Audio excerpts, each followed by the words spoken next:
that's something that You ought to know this. You're up.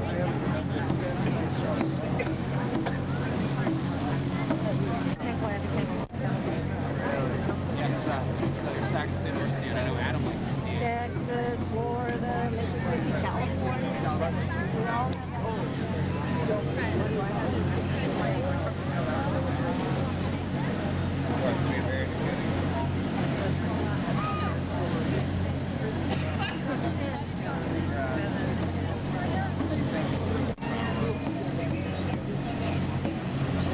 Hours to go. Here I go over there. There's plenty of stuff. Yeah, I sent some stuff a while with Jeff, but I'm not going to send it. Okay. Right. Maybe I'll go look and see if I can get an overall or something.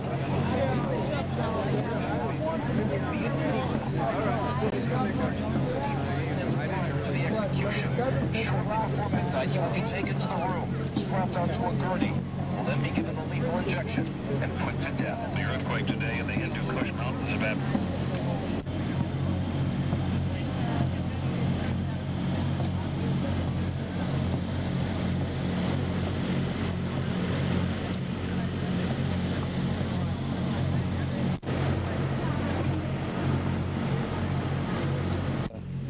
Nation and a better people. Amen. I do want to say to you tonight, a long time, through it all, we must not give up. Mike and I were here, it seems about 2 years ago, when Kevin Cooper, was within 3 hours of dying, and that night the Supreme Court spared his life, and he's still alive on the inside. Tonight the court has not ruled in that way.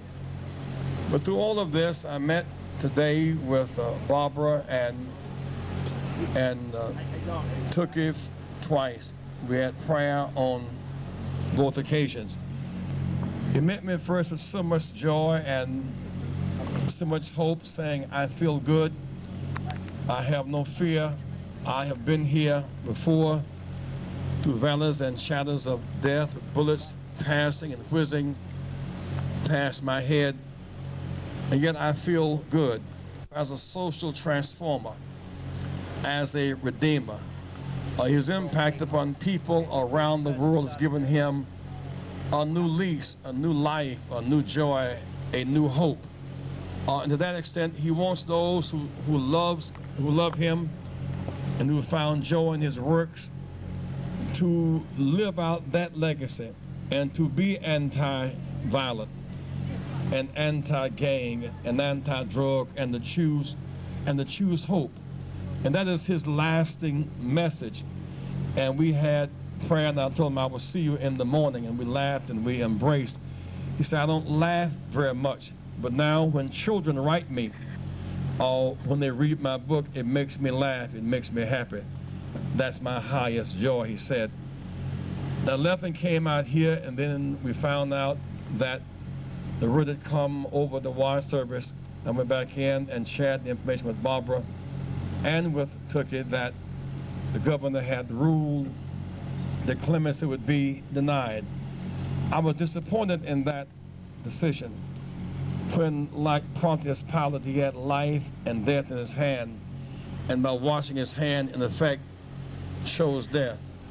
Not long ago, I was in South Africa meeting with Nelson Mandela, and in his foundation building, there's a big picture of Mr.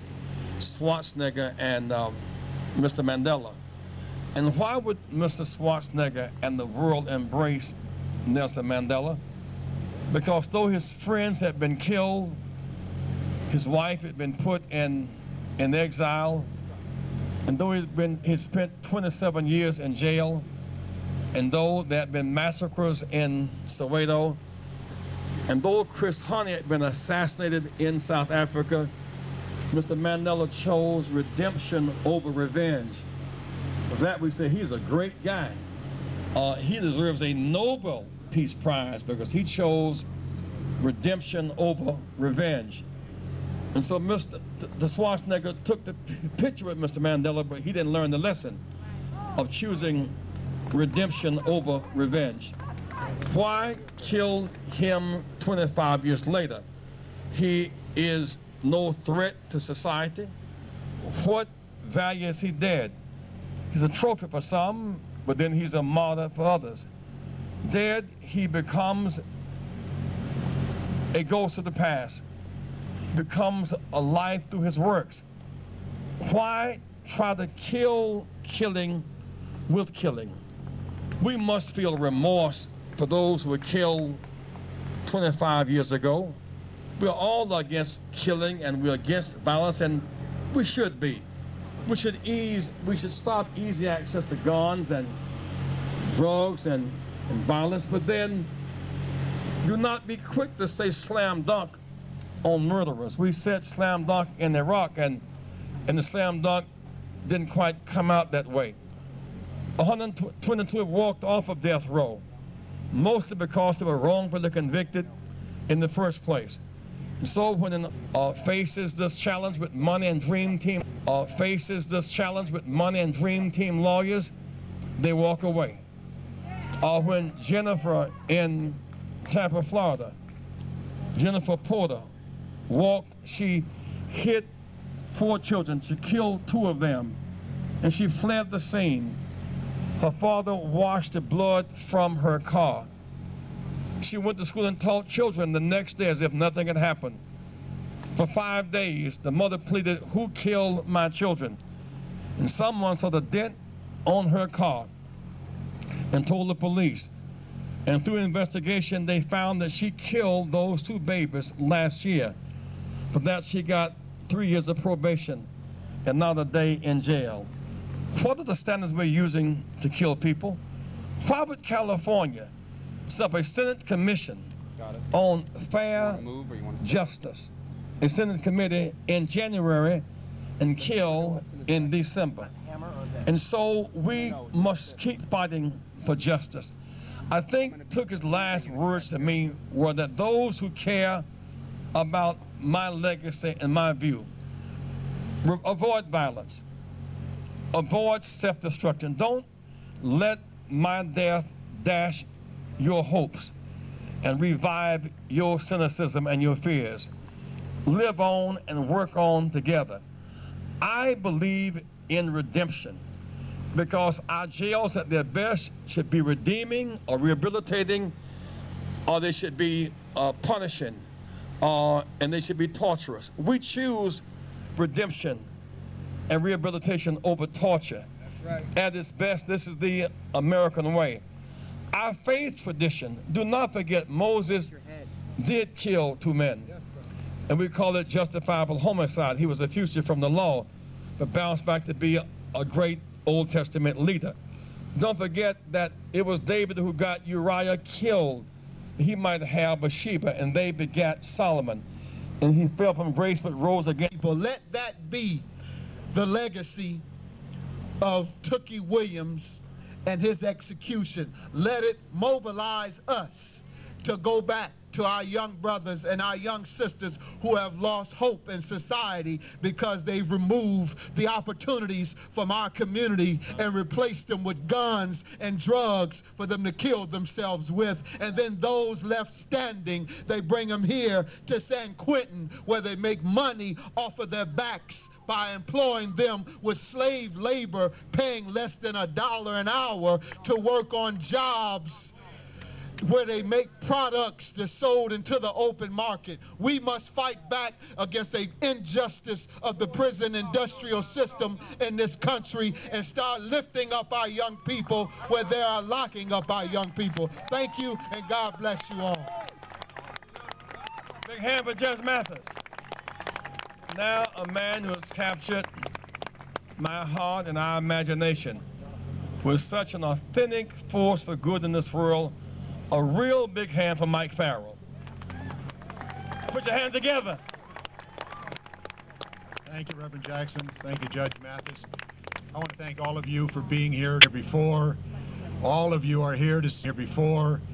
All of you are here to say we can do better. We in this society must do better.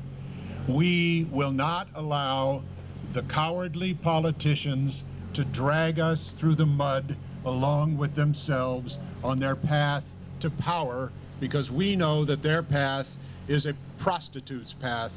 We know that their path will only lead to their own failure, and we will not follow that path. There have been claims made that the execution of Stanley Williams will result in an eruption of violence on the part of gangbangers. We are here to say that we mourn the loss of this man of peace.